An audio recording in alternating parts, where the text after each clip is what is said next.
Hello and welcome to the two-man power trip of wrestling. I'm your host, JP John Poz. With me today, very special guest. We know him as the voice of OVW, the Wizard of Oz, the voice of Louisville Wrestling. He is an announcer, a commentator. He's done it all, Mr. Dean Hill. Dean, welcome to the two-man power trip. How you doing?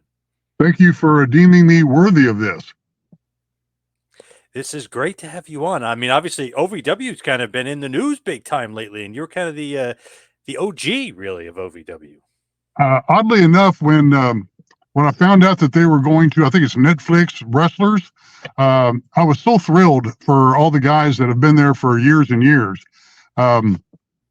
Many years ago, I don't remember the exact year, but when Danny Davis still owned his dream, which was Ohio Valley Wrestling, he had reached out to, or they had reached out to Danny, and I'm talking about Country Music Television, CMT. And they were wanting to do a reality TV show about OVW, and they're going to have Gilbert Coursey, who is a Fox TV anchor here in Louisville, Kentucky, and myself do all of the play-by-play and the voiceover work, and kind of like Waylon Jennings on the Dukes of Hazzard, that kind of stuff. And we were so excited. We even met and did some demos for them. And oddly enough, at that time, there was some kind of a thing going on in the hierarchy of CMT, and some of the top people left, and they plugged some other people in, and the reality OVW TV show got put on the back burner, and we never heard from them again. So we were very excited that they've doing this now, because a lot of guys have been there as long as I was, and I did the first 1,100 TV shows. So I'm so thrilled for these guys. As a matter of fact, I had one of them reach out to me on Facebook page and said, "Hey, Dean, you're on Netflix." So I said, "What do you mean?" He said, "Yeah, they started this thing from the beginning, and your voice, I don't know if my face was on it, doesn't matter to me. Just honored to play a small part of it." Did you actually see the documentary? Like, what did you kind of think of it? I don't get Netflix. Oh, okay. It was good. It was very good. I mean, they do obviously show some old stuff, but it's basically, Al Snow and what he's doing with OVW today and the life and times of a wrestler, which I don't know how much has changed over the years, but I'm sure it's changed just a little bit. Well, I'm sure it's changed just because of the new age generation, but the concept is going to be the same for life. How did you get into OVW originally? Like, was that something you wanted to be a part of? A total fluke. I was a Louisville City police officer for 25 years. And my first wife and I decided to get divorced, and we basically split everything right down the middle. She took the house, I took the payments. She took the car, I took the payments. She took the furniture, I took the payments. So I needed a part-time job to make ends meet. So I went down, I started working for a security company called Andy Frayne. They hired off-duty police officers for the rock concerts and the country shows and, skates on ice and Sesame Street. And they also had to have an officer in case anybody needed to get arrested, went out, off the deep end or whatever. Every Tuesday night, myself in jeans and a shirt that said Andy Frayne on it, would, along with a couple of uniformed guards, would walk the bad guys to the wrestling ring. And they all kind of got to know me there. Miss Christine, which is Teeny Jarrett, Jerry Jarrett's mom, Jeff Jarrett's grandmother, she ran what was, I think it was CWA, that later became USWA. Yep. It was the Memphis, Nashville, Louisville, Evansville, Jonesboro, Arkansas loop. And they did a show there one time where Jerry the King Lawler and Superstar Bill Dundee were in a fight, and Louisville Gardens was at that time kind of roped off, for lack of a better term, in a horseshoe shape around the wrestling ring. And Lawler and Dundee had started wrestling up into the bleachers, off the floor and up into the rafters, so to speak. Well, a bunch of the diehard fans, we'll call them, started running around the upper bleachers. They were going to get over as close to it as possible. And I realized that I needed to cut them off. Well, back then I was young and strong and athletic. And so the way the the chairs were designed back then. The backs of the chairs were fixed and the seats flipped up into them. And so I had to I couldn't run up the aisle because they were wrestling in it. So I just decided, spur of the moment, I wasn't thinking about it. I just ran up on the backs of the chairs, all about 15, 20 rows to cut these people off. Well, Christine thought that was the darndest thing she'd ever seen, because you're talking about running up on a 1-inch strip of the top of the back of the seat. And so Right. she, according to Jim Cornette, she talked about that for the entire night when they went out to dinner. And so a few weeks later, the ring announcer couldn't be there. And the former manager, and by that time, I had quit working for Andy Frayne, and Al Ante, who was the manager at Louisville Gardens, I said, I hear you quit Andy Frayne. Would you like to run security for me? So I actually went to work for Louisville Gardens. And Al would have to go up there and do the ring announcing whenever the ring announcer couldn't be there. And there was a Tuesday night that the guy couldn't be there, and Al hated doing it. And he said, hey, you want to be the ring announcer? Well, hell, I was a class clown. You darn right I want to be the ring announcer. That would be a hoot. So they gave me a microphone, and Jarrett basically said, do this, do that, don't do this, don't do that. And I went up there and just called the matches. And I found out let me back up. I went in and I called those matches that night because I had no clue what I was doing. I was just reading off the paper. At the end of the night, Miss Christine Keeney, she approached me and said, there's something about your voice. I'm not sure what it is. I hear that, but I don't hear it. People do. And she said, the guy can't be there next week either. Do you want to do it again? Well, yes, I'd love to. So I actually went home and turned on professional wrestling for the first time. And my grandfather, in his day, he watched boxing. So that's what I grew up with.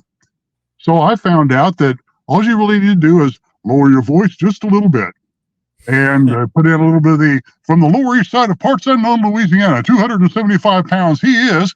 So I went back with the coat and tie that week. And at the end of that night, they offered me the job.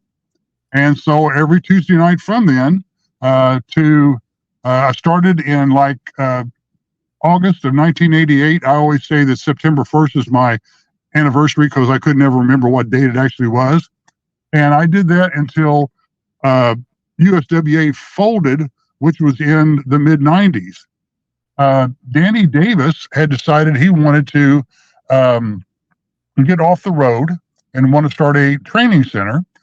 So he did just that. And he approached me about being his announcer and his television personality. I'd never dreamed of doing something like that. So Danny contacted Lawler and said, can I have your permission to use Dean? And permission was granted. And so the next thing you know, I'm on Ohio Valley Television and did the first 1,100 TV shows. Something I have never thought about in my life. All of a sudden, I was just there. What did you think about like the wrestling business? Like, obviously, you just know it from maybe a little bit of policing, but did you like it? Were you a fan? Did you kind of take to announcing easily? I was always a class clown, like I said before, and I moved. My father built and raced USAC sprint cars, so we were always moving to different towns in the rural Indiana area and Kentucky area. So I was always used to going into new schools every year and meeting new friends and trying to, endear myself to them. So I was very used to talking to people. I never really watched pro wrestling until I started paying attention to when I was walking, Tojo Yamamoto and Jerry Lawler to the wrestling ring. I started watching on Saturdays Lance Russell and Dave Brown. And that's where I ended up being a fan, but that's where I also learned how to do it. Did you know the moves like and everything, or is that just something that you just have to learn as you're kind of on the fly? That's something I had to learn on the fly because in my day, guys would take, like for instance, the move that they called the Hurricanrana. Scott Steiner called it the Frankensteiner. So you had to learn some of these things. And sometimes it would happen so quickly, I would just call what was really happening in front of me. Oh, what a slam! Oh, I quit worrying about naming it because sometimes it was getting changed a lot. And I never used big words. Not to suggest that anybody wasn't able to understand, but if I used like the word inadvertently, I wouldn't want to lose somebody from the TV screen by them going to the dictionary to look up what the hell the word inadvertently means. Right, right. So I just used plain terminology and called it as I saw it, as quickly as it happened, and it served me well. Were you a fan at all, though? Like, did you kind of know some of the moves anyway, just because of being a fan of watching it? I was not a fan when I was offered the job because I had never watched professional wrestling. Again, my parents and grandparents came from the world of boxing. And so when she offered me the job, I went and turned it on for the first time and paid attention to Lance Russell and turned on Mean Gene and Gordon Soley, some of those, everything I could find. And I just was a sponge back then. I started absorbing everything that I could absorb. Of course, for the first few years before OVW started, I was going to Louisville Gardens every Tuesday night and just being strictly the ring announcer. There was no play-by-play and stuff. And so I learned from some of the guys that mentored me back then. Lawler taught me stuff. A gentleman his name was Frank Morrell. In the 50s, he was called the French Angel, but he was the referee, and he mentored me a lot. Dean, do this, here's what we do that, etc. So that's how I learned it. That's how I just got, I don't know about great, but I got better as I went on. When you look at it too, Vince McMahon, who was announcing, in the 80s and even into the 90s, he wouldn't even say the moves. He would just go, "Oh, what a maneuver." And everyone loved it. I mean, it was just one of those things where you're just kind of paying attention to the action. I feel like nowadays they go too far and that every move has to be called. Not necessarily needed. Right. I think what you're telling me is Vince stole that from me. Really? Oh, Kind of, yeah. Vince had no clue who I was. Hey, come on, what a maneuver. He would always say, just one of those funny like lines that he would always say. Yeah. Instead of saying, DDT or whatever, he goes, "Oh, what a maneuver." Vince, you owe me $1,000. You stole that from me. Yes, at least 1,000. I won't hold my breath. When you look at it and you're doing announcing, who are like as far as being with and like having be your color guy, if you will, who were some of the guys that you worked with early on that helped you out? Well, quite a few. I did one show with Dirty Dutch Mantel, just one. Les Thatcher was a partner of mine for a little while. I also, the Hustler, Rip Rogers. I learned a lot from the Hustler. The Hustler, Rip Rogers could go to a match and stay outside the ring and eat up 5 minutes without even getting in, and made everybody mad in the arena just by his actions. And I learned so much from the Hustler. I had the opportunity to do one play-by-play one time and learn with Jim Ross.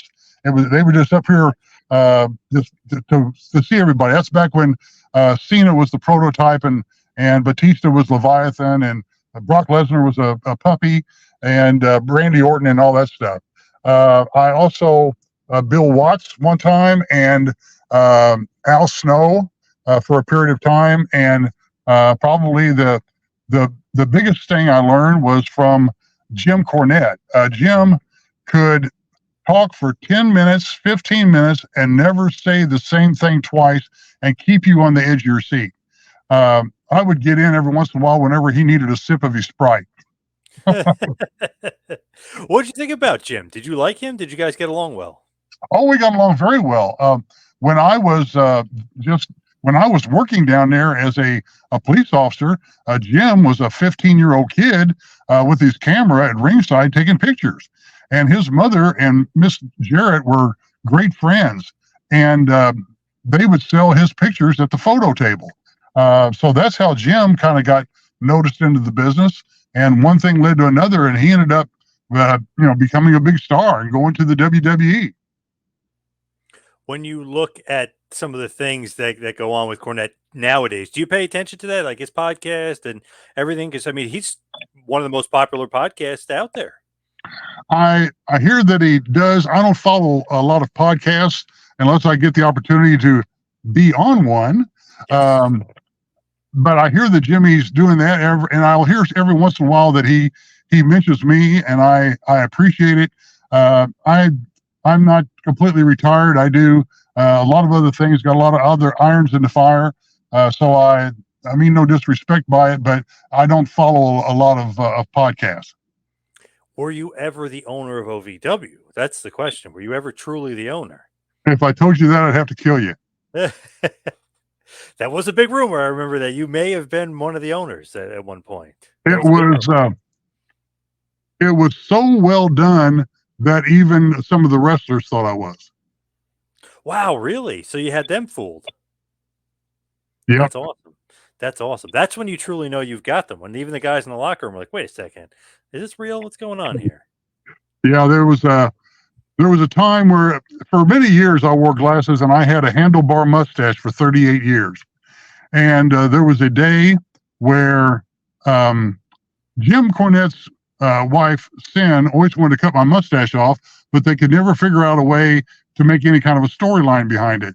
So there was Ben Hameen and the insurgency back when 9/11 was real popular and the hatred for that part of the country. And so they ended up putting me in a camel clutch and cut my mustache off of me on OVW TV. As a matter of fact, he even put it in a baggie, and they ended up being on some kind of a plaque on a wall. They glued it onto the wall, my handlebar mustache.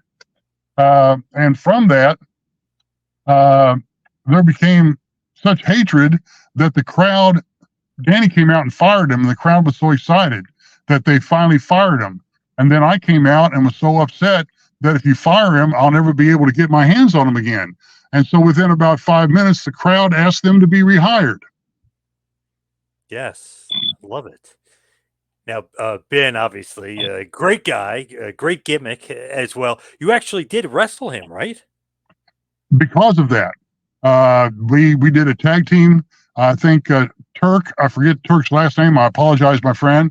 And Ben Hameen, Pops, and Muhammad Ali Vaez, who's been in Australia now for years and a happily married man. We built the cage, I believe it was, or we did one thing, then later on we built the cage or something like that. Did you end up winning that match? Well, hell yeah. Nice. Were you trained at all as a wrestler or no? No. Wow. What did you think about that experience? The biggest experience I ever had was actually the stuff in OVW was great. And that was a big part of my life. But one of the biggest thrills I ever had was Jerry Lawler decided to do a little thing with me where he got me involved in a match with, I think it was Ian Rotten, or was that the one with Reggie B. Fine? I forget. But there ended up being a tag team match that was put together. And I came out in an old football jersey that I used to wear, and I had the honor and thrill of my tag team partner being none other than the Boogie Woogie Man, Jim Valiant, Handsome Jimmy. Wow. Nice. And he basically took me to the ring and said, do this next, do that. It was a fantastic moment in life. What did you think about taking bumps and stuff? Like, did you mind or did you not care? Well, I didn't care. I was an athletic guy. I played softball 5 nights a week. I was on the police department, so I've been in my fair share of fights. The police department, I had a football team. I played on the football team. So taking impacts was no big deal. It's not like I did a bunch of them. There was one night that before all this happened, it was kind of as they were starting the idea of getting me involved in the ring. There was a tag team battle royal where Lawler and Jeff Jarrett were down to the Moondogs, and Richard Lee was their manager. Cujo and gosh, I forget Larry's. Nevertheless, it wasn't Spot. I forget. So many years ago. So there was supposed to be a situation where I got to a point like Popeye the Sailor Man. I stands all I could stands. I couldn't stands no more. And I ran into the back and I came out with a board and I handed it to Lawler, and Lawler put it over the back of Cujo and knocked him out of the ring, and Lawler and Jeff won the tag team titles. Well, the Moondogs took exception to that. Surprise, surprise. And they dragged me into the ring and they ripped my jacket into about 8 pieces and ripped my shirt off of me. And Moondog Cujo, at 390 pounds, got up on the second rope and gave me a belly-to-belly splash, and I thought that my spleen shot out by... Whoa. That's, I don't know, something you're not prepared for, right? Jeez Louise. That, and then the other Moondog grabbed the trash can and put it across my back about 6 times. What did you think about that? I mean, Good. were you prepared for that? Good times. Now, I wasn't prepared for it, but there was somebody in the crowd that was videotaping that night, and if you go to YouTube, you'll find Dean Hill versus the Moondogs is on YouTube, and you can see it. Wow, that's awesome. The Moondogs, pretty legendary to get in there and wrestle them. I mean, even though they hurt you a little bit, but pretty awesome to get in there and wrestle them. It was an awesome, strange, eventful period of my life. I'm honored to have been there. Man, when you look at it, it's like everything is a little fluky. Like you get in the ring, you're able to wrestle. You know what I mean? It's like crazy the way you kind of get thrown into the business, thrown right into the fire. And something that I never planned on doing, something they never planned on doing. They found out that the people just liked me with me being a Louisville police officer, and they all kind of knew me, and they knew me from a couple of years of me walking the bad guys to the wrestling ring. So that was it, just kind of something that developed over the years. Who were some of the guys in USWA that came through that you called their match? Was Steve Austin was there? I guess Lawler, Jarrett. I mean, who were some of the guys that came through when you were calling? There was a gentleman called Stunning Steve Austin that had blonde hair all the way down to his shoulders. There's a video of him wrestling Nightmare Danny Davis. There was a gentleman by the name of the Master of Pain that went on to become the Undertaker. There was a gentleman that they first, and he'll be mad at me for saying this, but there's a gentleman that they brought out during Christmas for the first time, dressed up like a Christmas tree, and they called him the Christmas Creature. And he went on to become Kane. Gosh, who else went on? There was the Steiner brothers.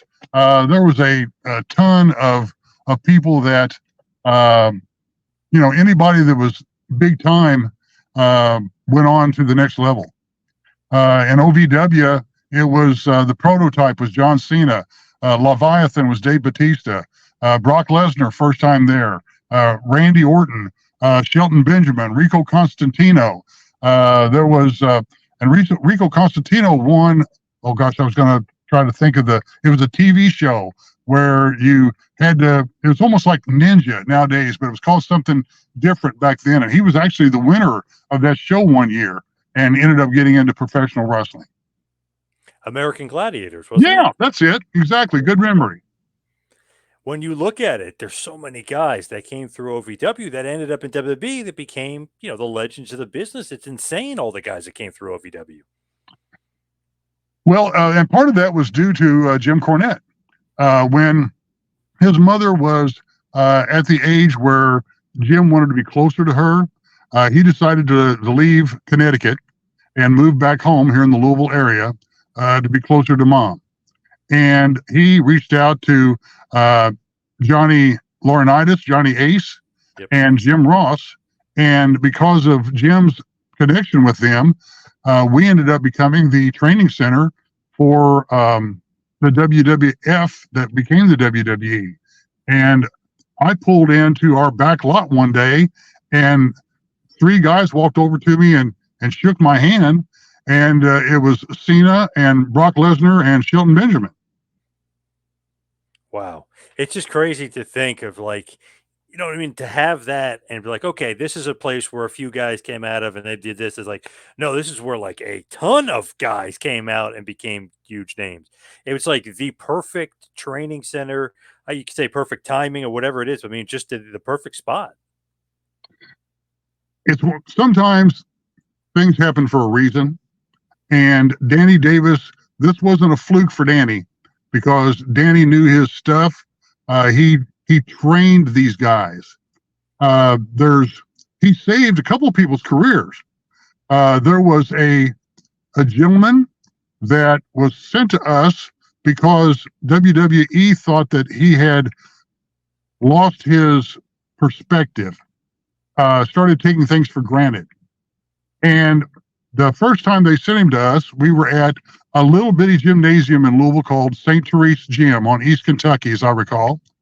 And I knew he was coming, but I didn't know he was there yet.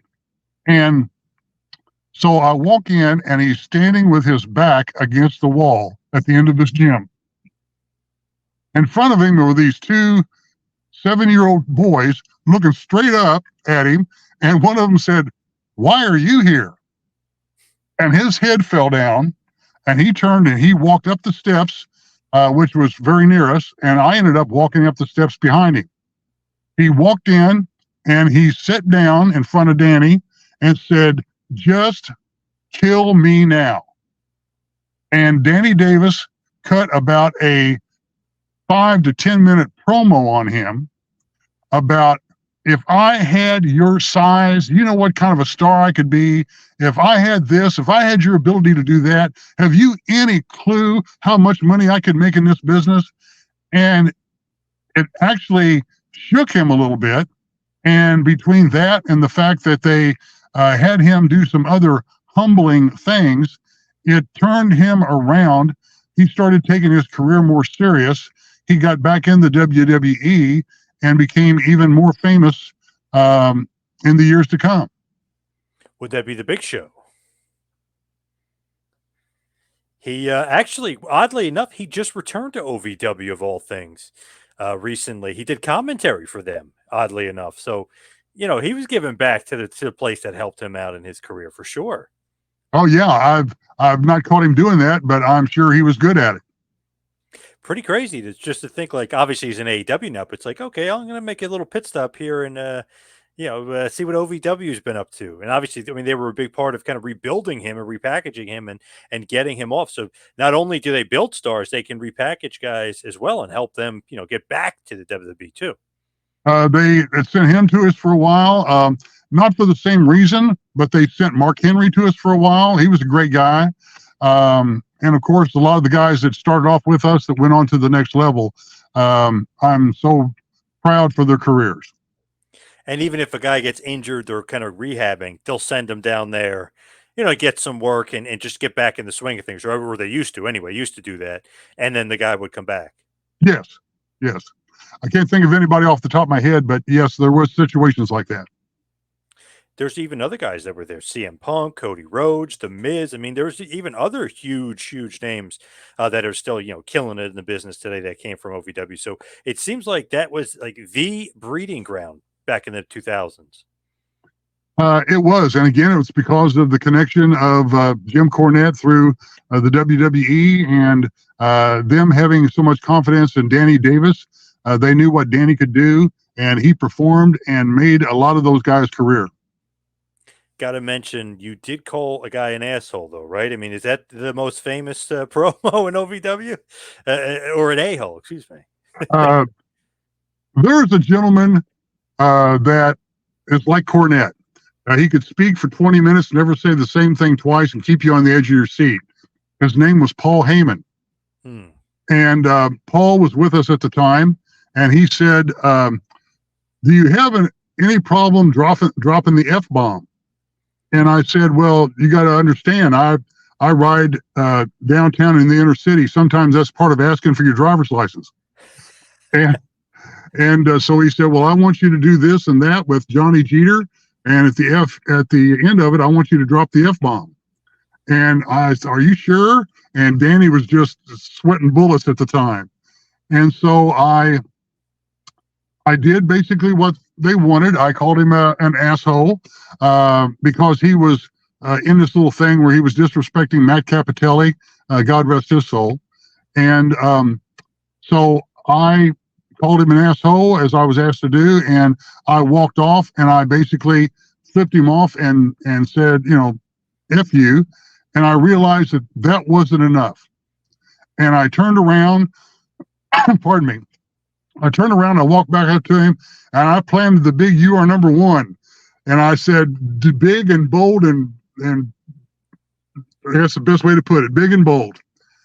As I turned around to leave, there was a 10-year-old boy in the front row that was doing the Macaulay Culkin. Yeah. And I think you can find that on YouTube as well. Very, very funny stuff. Shocking almost, like to see that from you. You're usually so mild-mannered, That's one of those opportunities to stand out every once in a while. Yes. And what is the Kenny Bolin story? He always says that you took the worst bump in wrestling, but nobody's seen it. That's the line that Cornette gave us. Me and Cornette were doing play-by-play at OVW on Mechanic Street, and there was a tall stage, for lack of a better term, that was made. It was like 5 steps to get up to this little platform that had us about 6 feet, maybe 7 feet up in the air. And at some point, Kenny came up and took offense to something that Cornette said. And so Kenny was giving Cornette some grief. So my job was to protect Jimmy. So I grabbed Bolin and started pulling him off Jimmy. And if you don't know Bolin, he weighed 340 pounds. And we started kind of going down the steps, and I couldn't keep him off of me, and I couldn't find the steps. So we basically fell about 5 feet onto solid concrete with Bolin on top of me, and my head went through a plastic bucket. How did that feel? Jeez Louise. Kenny will tell you that the damnedest thing that he thought about it was, as soon as it happened, I whispered into his ear, "Are you okay?" Wow. How about, are you okay? You know what I mean? Like, that's a bump. I think I felt it the next day. I didn't feel it that morning or that evening. Was Cornette right? Was it the worst bump ever in the history of the business? The best bump ever taken in the history of the business that nobody saw but Jim Cornette. Yes, the best bump. Yeah. That's great. Was it worse than taking that spot for the Moondog? So that's the question. The impact with Bolin on top of me lasted one time. The deal with the Moondogs lasted for about what seemed like 20 minutes. It was more like 3 or 4. So I give the call to the Moondogs. And was Ben, was he okay with you in the ring? He didn't take any liberties, right? No, he didn't take any liberty. Well, everything went well. There was no big animosity that was carried on for years. When you look at it, what about Jesse Goddard? You wrestled him too, didn't you? The Mr. Spectacular? Mr. Spectacular, that was something that Al Snow put together, and it was one of these deals where, pardon me, Jesse got a little carried away and said, I can basically whip your butt wearing a pink buddy suit. And so I said, okay, you got a deal. So he had to come out and wear a pink buddy suit. And that was a hilarious night. And he's featured on the OVW Wrestlers Netflix docuseries. He's featured on there too, Jesse Goddard. And he was originally on one of the first, or at least one of the first series of Big Brother. Yes, and just made his return not that long ago to Big Brother. Did a little funny skit, like he was basically talking to himself. They did two different things. So kind of funny, still hanging around, still doing his thing. Yeah, I'm very, very happy for his career. I went into an OVW show a couple of years ago. I usually just go in maybe once a year during Christmas to say hi and Merry Christmas to everybody. I went into one that he was there, and I got to see him for the first time in probably years and years. He still looks as good and powerful as he ever did. Oh, he's still big, Mr. Spectacular, still That's right. doing his thing. Do you still like in the OVW area? Do you still have interest in the product, or is it just one of those things where you're just too busy nowadays? I've got so many other irons in the fire right now. I've got away from professional wrestling when Danny sold OVW to Al Snow and his partner. I decided it was time for me to retire as well. But Al said, I need a commissioner. Would you be interested in taking that role as the commissioner? And that was perfect. I was starting to get to the age where it was time to pass the play-by-play mic off to a younger person. As you start to get older and as your brain gets older, you might be calling and saying a lot of very important things, and really things are going really fantastic. And you get to the point where you're getting ready to say that one word, and sometimes it doesn't just pop into your brain like it used to back in the day. And when I started having that, I realized that it's time for me to pass this on, and I passed it on to Gilbert Corsi, and I became the commissioner for a while. That was great for me. But in 2020, they were getting ready to go international. And people that had watched me, or had watched, I should say, John Cena and those guys when they were on OVW over the internet, there's people in Japan and Germany and Australia and pick a country that if they were watching them, they knew who I was. But all of the new fans had no clue who this guy was standing in the ring. So they needed a face that all of these new fans to become would recognize. And that was Hall of Famer Al Snow. So that became a perfect time for me to retire from the business. Being in the business for 32 years is a lot more than a lot of guys can say. A lot of those guys, the ones that took bumps and their knees went out at the age of 35 and et cetera, et cetera. I never had to do a lot of that. All I had to do was what I'm doing now. But still, 32 years was a long time in professional wrestling. And I owe that all to Christine Jarrett, the Jarrett family, Jerry Lawler, and the Nightmare Danny Davis, and the Hustler Rip Rogers. Awesome. What a career. And as we start to wind it down here, head towards the finish, do want to mention another thing, a part of your career, your book by John Cosper, See You at Ringside, A Life of Rock and Rollin' and Wrestling. Very, very cool stuff to have that out there. I didn't know that you knew about that. It's an honor. When John was doing the book called The Bluegrass Brawlers, he interviewed me, and I was just honored and thrilled to be on page 183. I thought that was the greatest thing in the world. Somebody one time put on Facebook that they had met a celebrity. How cool that was. And I said, yeah, I once met Frank Sinatra. I thought that was a really cool moment. And they put back on Facebook, you have done so many different things in your life, you should write a book. And I responded, who the hell would want to read a book about my life? John Cosper sent me a message that says, between your years on the police department, your years of running security at Louisville Gardens, your years in professional wrestling, I think there is a book about your life. I was taken back and honored. And I just actually, we sat in a parking lot, and I just told stories about my past. And when you're leading your life, you don't think about all the things that you've done. But when you get at the end of it and you look back on it, you're surprised as, oh my goodness, I can't believe that I really did do all that. My years at Louisville Gardens, I sold a gun to Steven Tyler of Aerosmith. I had a steak dinner with Ted Nugent. I was the bodyguard for one weekend for Barbara Mandrell, who was the Reba McEntire of her day. I've delivered a baby.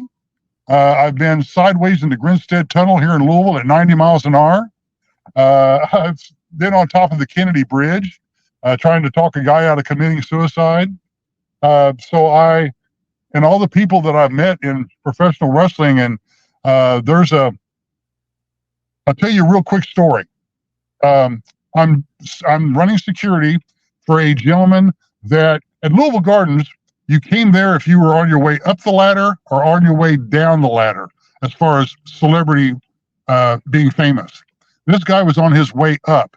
His first album had just come out, and he was going to perform that night at Louisville Gardens. This gentleman said, I understand you run security here. Well, I'm this man's security team supervisor. And he was actually a vice president of the New York Outlaws motorcycle gang. And he said, I want this, I want this, I want this. I want you to put a man on the back door. And if somebody goes out, you close that door. And if anybody knocks on it, you don't answer it for nobody.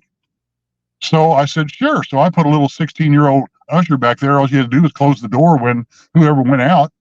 And about an hour later, I get a radio call that said, hey, you might want to get back here. This guy's eating this usher's rear end.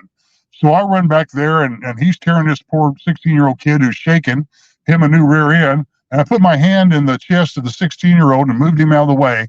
And I said, this kid doesn't get paid to get yelled at. I do. What's wrong? And he started ripping my rear end about the fact that people were knocking on the door and this guy wouldn't let him in.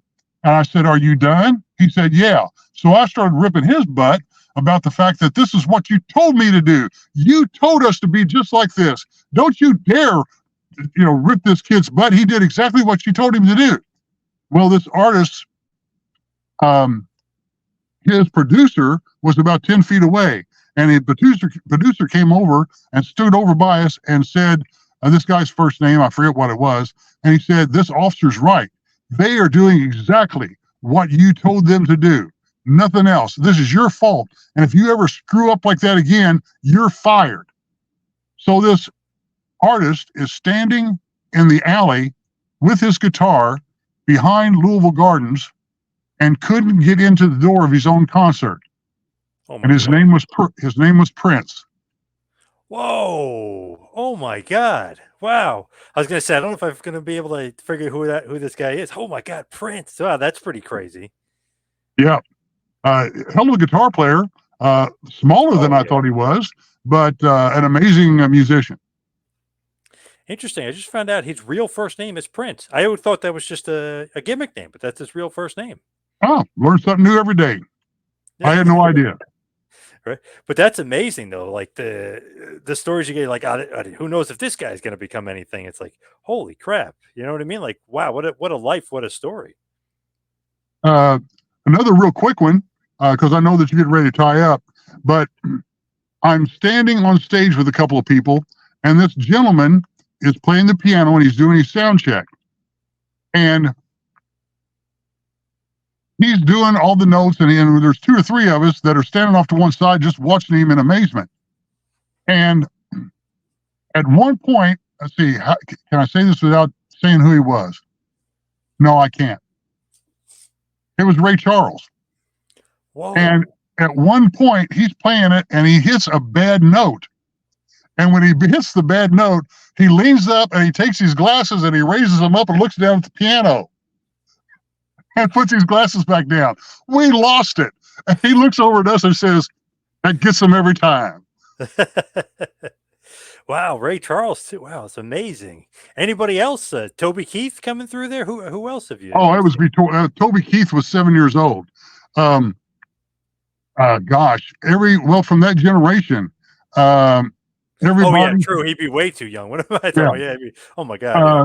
everybody from back then. It was people like Jethro Tull, um, Boy George, Prince, Crosby, Stills, Nash and Young. Um, the last concert that I ever worked was Eazy-E and the NWA. Whoa. Damn. What'd you think about that one? When they started yelling "F the police," I decided it was time to retire. That's a good one. That's good. That's true. Hey, got to be careful out there, right? Yeah, That's especially. right. Yeah, true.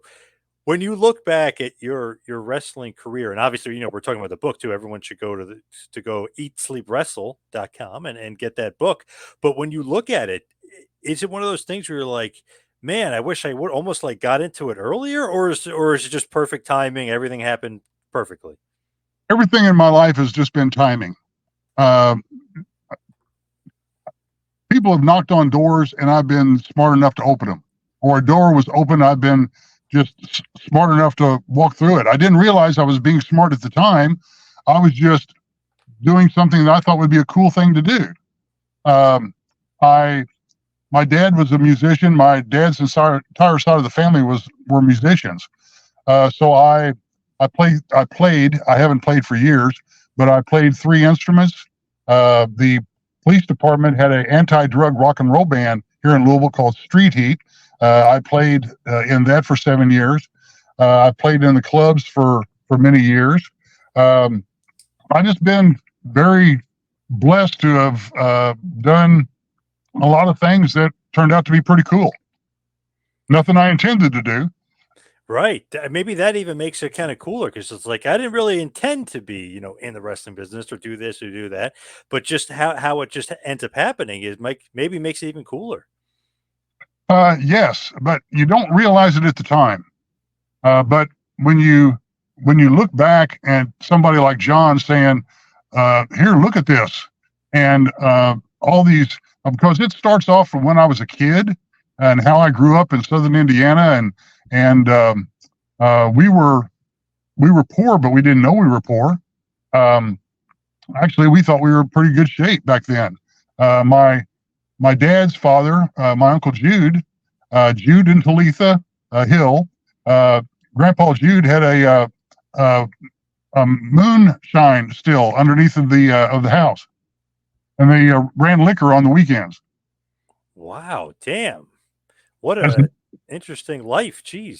as a matter of fact, they would run liquor on Saturday nights, and then on Sunday they would all go out to a place in Boonville, Indiana, which is where I'm from. It's near Evansville. To a place called Scales Lake Park, and they would all tinker on their car engines and all that stuff. And every once in a while, they would, drag each other. But the ladies were upset about the fact that they never could see who the winner was because they were always dragging away. And some of the guys had heard about some stuff that was happening down in Daytona. So they did what Daytona was doing, and they started running in circles so that when they came back around, the women could see who won the race. And you know what that was the birth of? NASCAR. Wow. Oh my God. Not by my grandparents. They were already doing it down in Daytona. Somebody else had this idea, but they heard about it and they brought it to Boonville, Indiana. Wow. Damn. That's crazy. Moonshine, NASCAR, Prince. I mean, what else? I mean, what a crazy life. And to say a book, I mean, maybe it has to be a couple books. Jeez Louise. Hey, and your podcast. Yeah, yes, of course. Where all these great stories are coming out. But you probably should write another book with John Cosper. I mean, you got enough stories there to last a lifetime. Jeez. I think I've had enough for this one. I'm just I'm happy and honored to have been part of that.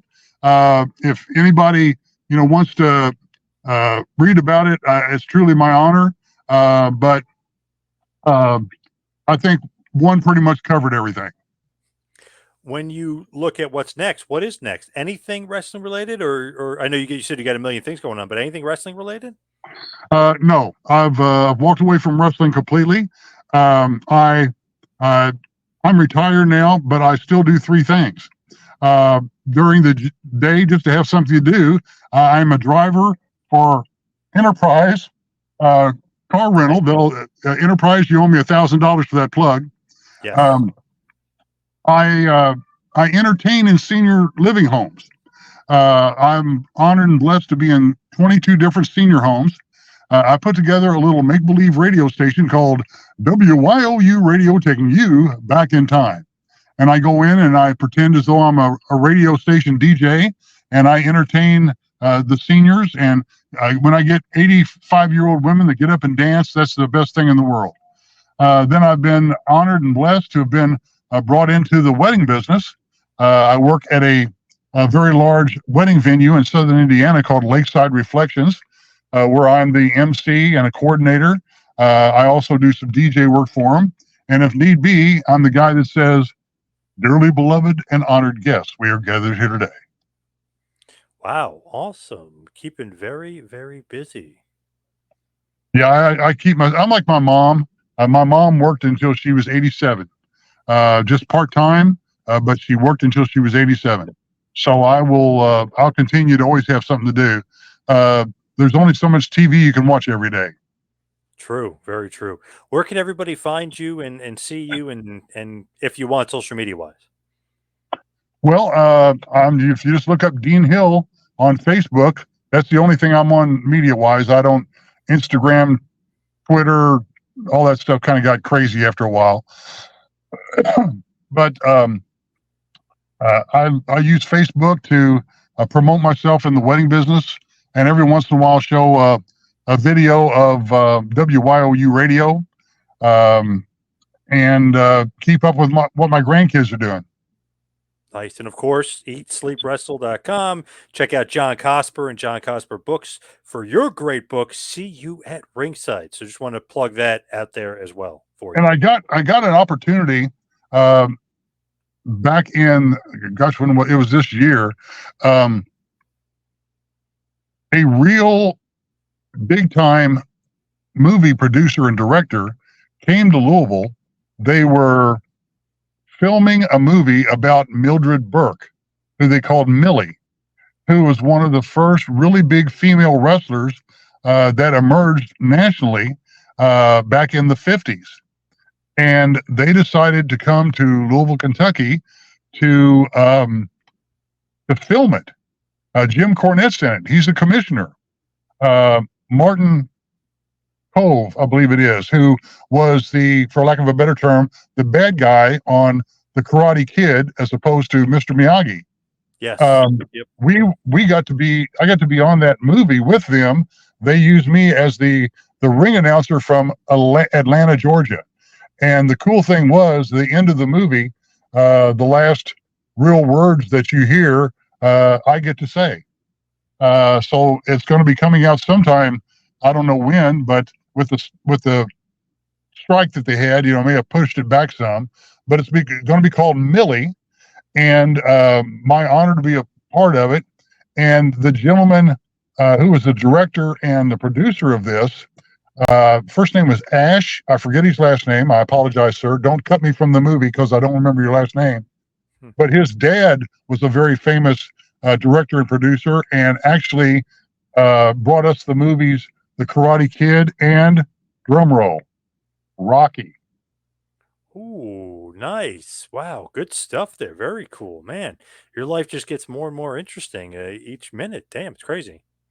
John Cosper reached out to him and said, "Hey, if you need an announcer, Dean Hill's your guy." So I was just very honored that John pushed me, and I've had an opportunity to be in a couple of smaller movies here in the Louisville area, just play little bit parts and stuff. A gentleman by the name of Bobby Lasser that does stuff here locally has used me. And Mike Busey, who was Simon Says on the WWE. It was Nova and OVW. He now manages a Fifth Third Bank here in Louisville, Kentucky. But they're all part of that stuff, and it's just a blessing that they remember the old man. Hey, they love you after all these years. Can't blame them, right? Go figure. But Dean, thank you so much for all the time. Really appreciate it. Awesome stuff. It's my honor. I appreciate you considering me worthy of being on your podcast. I thank you very much for putting over my book. I wasn't going to say anything about it. I didn't know whether I should or not. But this has been a great time, and I appreciate you giving me an opportunity to talk about it.